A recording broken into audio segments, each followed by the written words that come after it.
నమస్తే శ్రీ మాత్రే నమః శ్రీ గురుభ్యో నమః. ఇప్పుడు మనం నవంబర్ మాస ఫలితాలను చూద్దాం. అయితే ముందుగా ఈ మాస ఫలితాలన్నీ అంటే ఇప్పుడు చెప్పబోయేవన్నీ గోచార రీత్యా చెప్పడం జరుగుతోంది. సరే, ఇప్పుడు మనం ముందుగా మేషరాశి గురించి చూద్దాము. ఈ రాశి వారికి ఈ మాసంలో చాలా బాగుంటుంది. వారి ఏ వృత్తి వ్యాపారాలు చేస్తున్నా లేదా ఏ రంగంలో ఉన్నా కానీ వారికి రాణిస్తారు. అన్ని రకాలుగా లాభాలు చేకూరుతాయి. అయితే వారికి ఎలా ఉంటుందంటే పట్టిందల్లా బంగారమా అన్నట్టుగా ఉంటుంది ఈ మాసం అంతా. అయితే మరొక విషయం ఏంటంటే గృహంలో వివాహాది శుభకార్యాలు కూడా ఈ మాసంలో మీరు చేసుకోబోతున్నారు. అయితే ప్రేమ వ్యవహారాలు కూడా మీకు అనుకూలంగా ఉంటాయి. తర్వాత విద్యార్థులకు కానీ లేదా ఉద్యోగస్తులకు కానీ ఈ మాసం చాలా చక్కగా అనుకూలంగా ఉంటుంది. మీరు ఈ సమయాన్ని సద్వినియోగం చేసుకోండి. అయితే ఉద్యోగస్తులకు విదేశాలు వెళ్ళే అవకాశం కనబడుతోంది కాబట్టి దానికి సంబంధించిన ప్రణాళికలు మీరు వేసుకోండి. తరువాత క్లిష్టమైన సమస్యలన్నీ మీకు గతంలో ఏవైతే ఉన్నాయో ఆ క్లిష్టమైన సమస్యలు ఈ మాసంలో మీకు సత్వరమే పరిష్కారం అయిపోతాయి. తర్వాత కోర్టు వ్యవహారాల్లో కనుక మీరు గతంలో ఇరుక్కుని ఉన్నా లేదా కోర్టు వ్యవహారాల్లో మీరు ఏదైనా చేద్దామనుకున్నా చెయ్యకుండా వదిలేసినా కానీ ఈ మాసంలో కనుక మీరు ప్రయత్నం చేసినట్టయితే అవి మీకు సత్వరమే మీ వైపుకి విజయం వచ్చేటట్టుగా మీ వైపుకి అనుకూలంగా వచ్చేటట్టుగా ఈ మాసం కనబడుతోంది కాబట్టి ఆ దిశగా ప్రయాణం చేయండి. అయితే బంధుమిత్రులను కొత్త వాళ్లను పరిచయాలు కలుగుతాయి. బంధువులతోనూ స్నేహితులతోనూ ఉల్లాసంగా ఉంటారు. కొత్త కొత్త ప్రదేశాలకు తిరుగుతారు. నూతన వ్యక్తులు మీకు కలిసే అవకాశం కనబడుతోంది. వారి వల్ల మీకు లాభం కలిగే అవకాశం ఉంది. తర్వాత సన్మానాలు సత్కారాలు ఇంట బయట మీ పలుకుబడి మరింత ఎక్కువ అయ్యేటట్టుగా కనబడుతోంది. తర్వాత రాజకీయంలో ఉన్న వాళ్ళకి లేదా రాజకీయ రంగంలోకి వెళ్ళాలనుకున్న వాళ్ళకి కూడా ఈ మాసం చాలా చక్కగా అనుకూలంగా ఉంది కాబట్టి మీ నక్షత్రాలను చూసుకుని మంచి సమయం చూసుకుని మీరు కొత్తగా ప్రవేశం చేసేవాళ్ళు చేసుకోవచ్చు. ఇదివరకే రాజకీయ రంగంలో ఉన్నవాళ్ళు ఉన్న పదవి నుంచి ఏదైనా కొత్త పదవికి మీరు వెళ్ళాలి అని అనుకుంటే కనుక మీకు సంబంధించినటువంటి ఇందాక చెప్పినట్టుగానే మీ నక్షత్రానికి సంబంధించిన తారాబలం చంద్రబలం చూసుకుని మీరు వేరొక పదవికి మీరు అప్లై చేసుకోవడం చాలా మంచిది. అయితే తరువాత కుటుంబ పరంగా చూస్తే కనుక అందరికీ కూడా ఇందులో ఉండే అందరికీ ఈ రాశి మొత్తం వారికి కుటుంబ పరంగా చాలా చక్కగా ఉంది. అనుకూలంగా ఉంటుంది. ఎటువంటి ఒడిదుడుకులు కానీ లేదు. ఆకస్మిక ధనప్రాప్తి అయితే కనబడుతోంది. అది ఎక్కడి నుంచి ఎలా అనేది మాత్రం అది మీకు మాత్రమే తెలుస్తుంది. ఈ రాశిలో ఉన్న వాళ్ళకి అందరికీ ఆకస్మిక ధనప్రాప్తి కలుగుతుంది. అయితే అన్ని రంగాల్లో ఉన్న వాళ్ళకి వ్యవసాయ రంగం కానీ కార్పొరేట్ రంగం కానీ లేదా కాంట్రాక్ట్ వ్యవహారం కానీ లేదా మార్కెటింగ్ కానీ రియల్ ఎస్టేట్ కానీ ఇది అది అని కాకుండా విద్యార్థులకి అందరికీ కూడా ఈ రాశిలో ఉన్న వాళ్ళందరికీ కూడా మంచి యోగదాయకంగాను అభివృద్ధి పరంగాను చాలా చక్కగా ఉంది. స్వగృహాలు అంటే కొత్తగా గృహం యోగం ఉంది. తర్వాత భూయోగం ఉంది. తర్వాత వస్తు వాహనాలు కూడా కొనుక్కునే అవకాశం కనబడుతోంది కాబట్టి మీరు ఆ దిశగా ఏదైనా ప్రణాళికలు వేసుకుంటే చక్కగా వేసుకోవచ్చు. అయితే తర్వాత ఏవైనా పనులు కానీ కొత్తగా అంటే వ్యాపారస్తులు తీసుకుంటే కొత్తగా ఏదైనా వ్యాపారం చేసుకోవాలనుకుంటే కూడా ఈ మాసం మీకు చాలా చక్కగా అనువైన కాలం కాబట్టి ఈ కాలాన్ని మీరు సద్వినియోగం చేసుకోండి. అయితే నరఘోష కొంచెం ఎక్కువగా ఉంది కాబట్టి మీరు కొంచెం జాగ్రత్తలు తీసుకోవాల్సిందిగా చెప్పడం జరిగింది. నరఘోష అనేది కామనే అందరికీ, కానీ ప్రత్యేకించి ఈ రాశిలో ఉన్న వాళ్ళకి ఈ నక్షత్రంలో ఉన్న వాళ్ళకి అన్ని రంగాల వాళ్ళకి కొంచెం నరఘోష ప్రత్యేకంగా కనపడుతోంది కాబట్టి మీరు శాంతి చేయించుకోవడం కానీ దానికి తగ్గ పరిహారాలు కానీ చేసుకోవడం మంచిదిగా చెప్పడం జరిగింది. అయితే ఈ రాశిలో ఉన్న స్త్రీలకు అన్ని విధాలా చాలా చక్కగా ఉంటుంది. వివాహం కాని వాళ్ళకి ఈ మాసంలో మీకు వివాహ ప్రయత్నాలు అయ్యే అవకాశం కనబడుతోంది కాబట్టి మీరు ఆ దిశగా ప్రయత్నం చేయండి. తర్వాత సంతాన యోగం కావాల్సిన వాళ్ళకి ఈ మాసం చక్కని అవకాశం కాబట్టి మీరు తగిన ప్రయత్నాలు చేసుకోండి.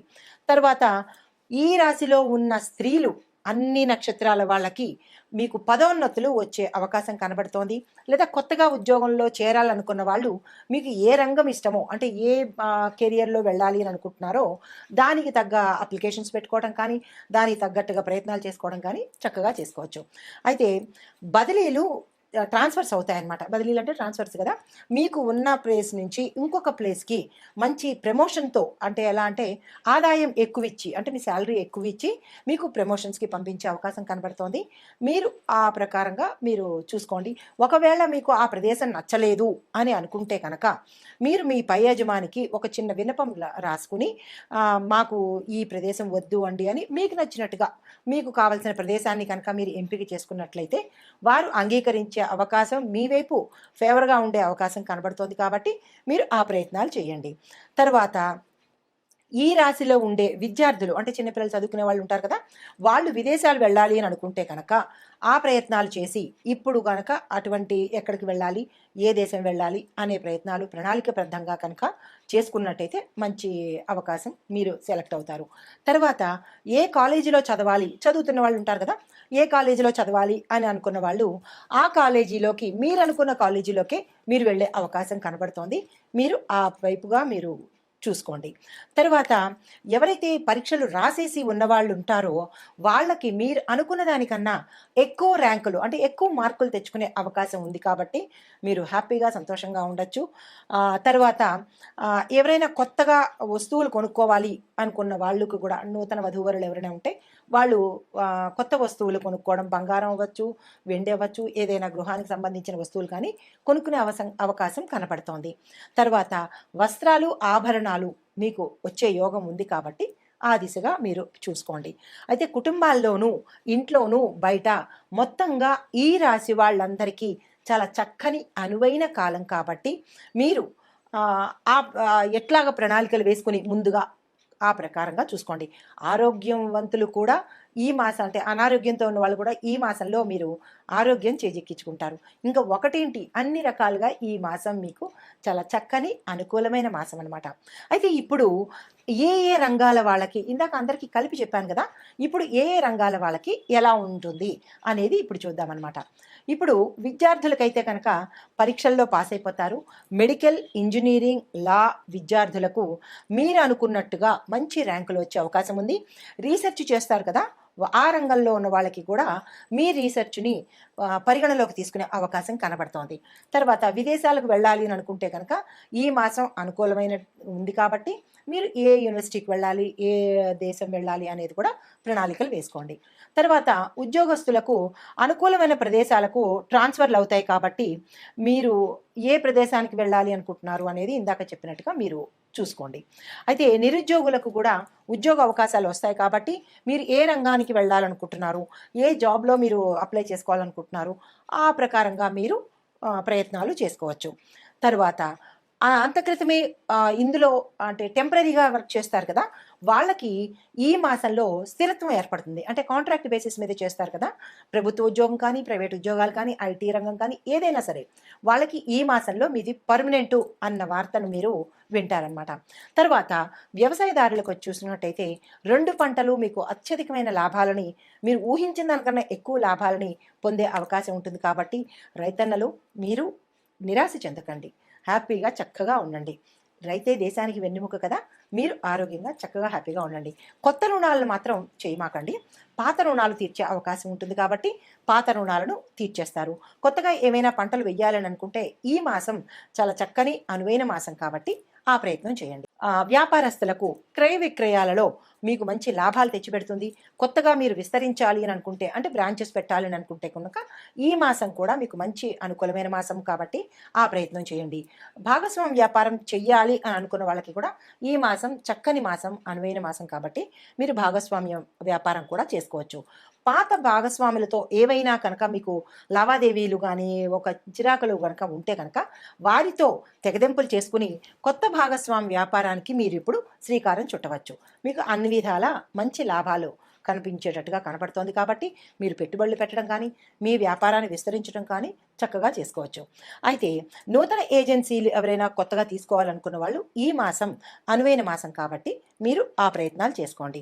తర్వాత కాంట్రాక్ట్ రంగానికి, రియల్ ఎస్టేట్ రంగానికి, మార్కెటింగ్ రంగానికి కూడా చాలా చక్కని అనువైన కాలం. కాబట్టి మీరు టార్గెట్స్ ఏవైనా పెట్టుకోవాలి అని అనుకుంటే కనుక టార్గెట్స్ని మీరు ఫిక్స్ చేసుకోవచ్చు.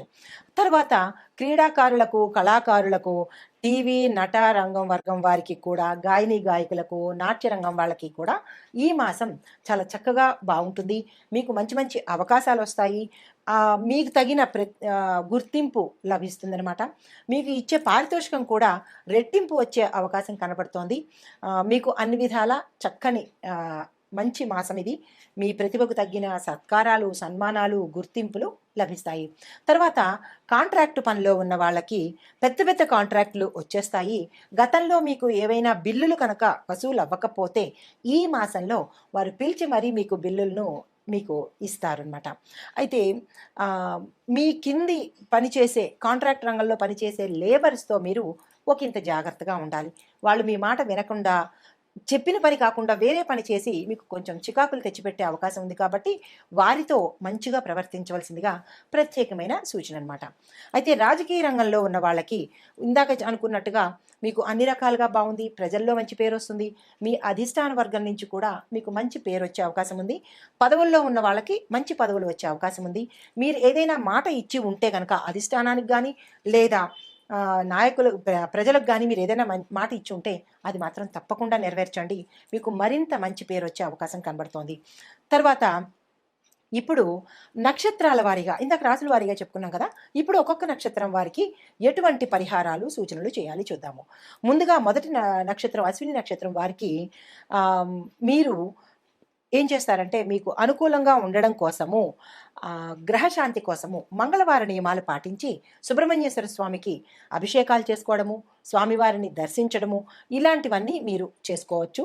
తర్వాత స్వామివారికి ఇష్టమైన నైవేద్యాన్ని స్వామివారికి సమర్పించి పేదలకు కనుక దానం చేసినట్టయితే మీకు మంగళ సంబంధితమైన గ్రహదోషాలు ఏమైనా ఉంటే కనుక అవి తొలగిపోయి మీకు మరింత విజయాలు తెచ్చే అవకాశం కనబడుతోంది. తర్వాత మీ యొక్క అదృష్ట సంఖ్యలు 1, 4, 5, 9. అదృష్ట వారాలు ఆదివారం, గురువారం, శుక్రవారం. కాబట్టి మీరు ఏదైనా పనులు చేసుకోవాలి అని అనుకుంటే, ఈ అశ్విని నక్షత్రంలో ఉన్న వాళ్ళు ఏవైనా పని ప్రారంభించాలనుకుంటే అంటే ఈ తేదీలని ఉపయోగించుకుని ఈ వారాలు కనుక చూసుకున్నట్టయితే మీకు అన్ని విధాల సక్సెస్ కనబడుతుంది. తదుపరి నక్షత్రం భరణి నక్షత్రం వారికి ఈ మాసంలో ఎలా ఉంటుందంటే అనుకూలంగానే ఉంది. కాబట్టి మీకు పరిహారం ఏంటంటే 1 కేజీ బొబ్బర్లను మీ గ్రహశాంతి కోసం దానంగా ఇవ్వండి. తర్వాత మీకు అదృష్ట సంఖ్యలు 4, 6, 7, 9. అదృష్ట వారాలు సోమవారం, బుధవారం, గురువారం. కాబట్టి ఈ తేదీలను ఉపయోగించుకుని ఈ వారాలలో మీరు గ్రహశాంతులు చేసుకుని మీరు ఏదైనా ప్రణాళికలు వేసుకుంటే కనుక ఈ సమయాన్ని మీరు ఉపయోగించుకోండి. తదుపరి నక్షత్రం కృత్తికా నక్షత్రం. కాబట్టి వీరికి ఎలా ఉందంటే గ్రహశాంతి కోసము ఆదివారం రోజు కేజింపావు గోధుమలను మీరు దానంగా ఇవ్వండి. తర్వాత మీకు అదృష్ట సంఖ్యలు 3, 4, 5, 9. మీకు ఒక అదృష్ట వారాలు బుధ, శుక్ర, శని వారాలు. ఈ తేదీలను ఉపయోగించుకుని ఈ వారాల్లో కనుక మీరు మీ మంచి పనులు కనుక మొదలుపెట్టినట్టయితే మీకు అన్ని విధాలా చక్కగా ఉంటుంది. ఈ పరిహారాలు సూచనలు మీరు పాటించుకోండి. అయితే మొత్తంగా మాకు నక్షత్రాలు తెలియవన్న వాళ్ళకి నేను ప్రత్యేకంగా చెప్పేది ఏంటంటే ఈ రాశి మొత్తంలో మీకు నక్షత్రం తెలీదు, పాదం తెలీదు, కానీ ఈ రాశి అని తెలిస్తే కనుక మీరు ఏం చేస్తారంటే 18 వేలు జపం చేయించుకుని, అంటే రాహుకి జపం చేయించుకుని మినువులను దానంగా చేసి దుర్గా అమ్మవారి స్తోత్రాలను పఠించడం కానీ లేదా వినడం కానీ, అంటే చదువు రాని వాళ్ళు వినడం చేయండి, చదువుకున్న వాళ్ళు పఠించడం నేర్చుకోండి. లేదు అంటే కనుక ఓం దుమ్ దుర్గాయ నమః అనే మంత్రాన్ని 108 సార్లు పఠించండి. దుర్గాదేవి ఆలయాలను తప్పకుండా దర్శించండి. ఇది కష్టం కాదు కదా, మన మంచి కోసమే కాబట్టి తప్పకుండా ఈ సూచన పాటించండి. తర్వాత లలితా సహస్రనామము వినడం కానీ నోటికొచ్చిన వాళ్ళు చదవడం కానీ చేయండి. మాకు చదువుకోలేదు, మాకు తెలీదు అని అన్నవాళ్ళు ఓం శ్రీ మాత్రే నమః అనే మంత్రం చాలా చిన్నది కదా, ఆ మంత్రాన్ని 108 సార్లు జపించుకోండి. తర్వాత దేవీ భాగవతం పఠించినా లేదా విన్నా కానీ మీకు మంచి ఫలితాలు కనిపించేటట్టుగా ఉంది. కాబట్టి ఈ సూచనలు, ఈ పరిహారాలు పాటించుకోండి. తర్వాత మీకు అదృష్ట రంగులు ఏంటంటే ఎరుపు, తెలుపు, పసుపు. ఈ 3 రంగులు ధరించి ఆ అదృష్ట తేదీలలో అదృష్ట వారాలను ఉపయోగించుకుని మీ ఏవైనా ఆటంకాలను తొలగించుకుని ఆ గ్రహాల అనుగ్రహాలను పొంది శుభం చేకూరాలని ఆశిస్తూ, అయితే ఈ గోచార రీత్యా చెప్పే ఫలితాలు రాసులకు కానీ లేదా నక్షత్రాలకు కానీ ఏవి చెప్పినా అది వ్యక్తిగతంగా అయితే మాత్రం కాదు. ఈ రాశిలో ఉన్నవాళ్ళు, ఈ నక్షత్రంలో ఉన్నవాళ్ళు చాలామంది ఉంటారు కాబట్టి అందులో మీకు ఏవి సరిపోతాయో అవి ప్రత్యేకంగా తీసుకొని, మీకు నిజంగా వ్యక్తిగత పరిశీలన కావాలి, మేము ప్రత్యేకంగా తెలుసుకోవాలి అని అనుకున్న వాళ్ళు మీ దగ్గర పండితులను కానీ లేదా నన్ను కానీ సంప్రదించి మీ వ్యక్తిగత జాతక పరిశీలనకు సంబంధించిన వివరాలను కనుక ఇచ్చినట్లయితే మీ సమస్యలకి తగిన పరిష్కారాలు, సూచనలు చెప్పడం జరుగుతుంది. ఇవి మాకే వర్తిస్తాయి అని మీరు అనుకోవడం కానీ, తద్వారా భయపడడం కానీ, తద్వారా ఇంకా ఏదైనా ఆందోళన చెందడం కానీ ఇలాంటి పనులు చేయకుండా మీకు ఇందులో ఏది సరిపోతుంది, ఏది వర్తిస్తుంది అని తెలుసుకోండి. మరొక విషయం ఏంటంటే, మీకు జాతకంలో పుట్టిన సమయం కానీ లేదా పుట్టిన ఊరు కానీ లేదా డేట్ ఆఫ్ బర్త్లు అలాంటివి ఏవైనా తెలియకపోయినా కానీ మీరు సంప్రదించవచ్చు. తగిన సూచనలు, తగిన పరిహారాలు తీసుకోవచ్చు. మీకు ఎలా ఉంది ఈ సంవత్సరం కానీ వచ్చే సంవత్సరం కానీ మీకు ఎలా ఉండబోతోంది అనేది తెలుసుకోవచ్చు. ఇంకొకటి ఏంటంటే, ఈ జ్యోతిష్యం అనేది మనకి మార్గదర్శి మాత్రమే. అంటే మనం చేయబోయేది ఎలా ఉంటుంది, ఎలా ఉండాలి, మనం ఏం చెయ్యాలి, ఏం చెయ్యకూడదు అని చెప్పే ఒక గురువు మాత్రమే. అంతేగాని దీని గురించి భయాందోళన చెందిపోయి అరే ఏమైపోతోందో, ఏం జరగబోతోందో అని మాత్రం భయాలకు లోను కాకండి.